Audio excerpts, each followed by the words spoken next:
So I pulled over to fix my window wiper and a dog hopped in my car.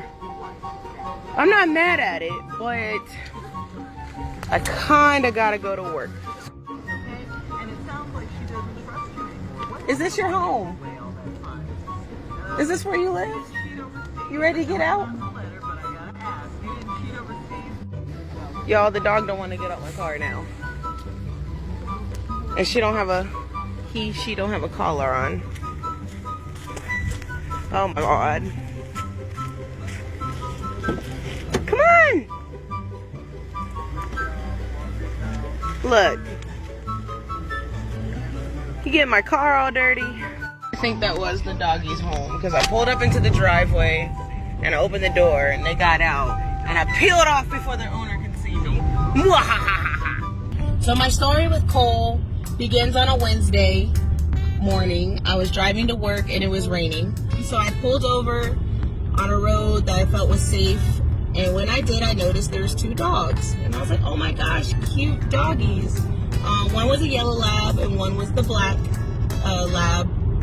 And the yellow lab kind of just went off and did his own thing and went up the road. But the black lab ran straight to me, tail wagging, like I'm talking about wagging so hard his whole body was moving.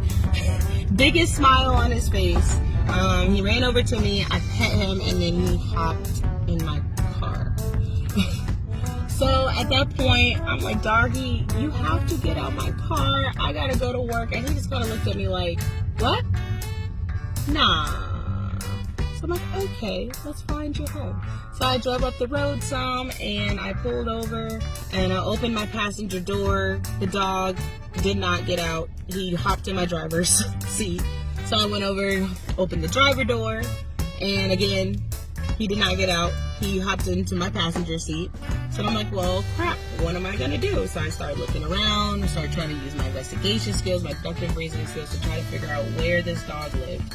And that's when I saw the other dog that he was with, the yellow lab, in a driveway. So I was like, let me pull up into this driveway and see what happens. And when I pulled up to the driveway, I noticed there was other dog items like food and water bowls, dog houses, things like that. So I opened the door and Cole, like, you could tell he knew where he was. Like, he just looking around like, yeah, this is the place. So the next day I came back to the house just to make sure, one, that I dropped him off at the right place, and 2, that the dog was okay. And there's 2 gentlemen outside, and I walked up and I was like, hey, sorry to bother you, but your dog jumped in my car yesterday. One of the gentlemen let me know that it was actually his son's dog, that the dog was named Cole, and that he's actually very friendly, he loves people, and yeah, that's just how the story goes.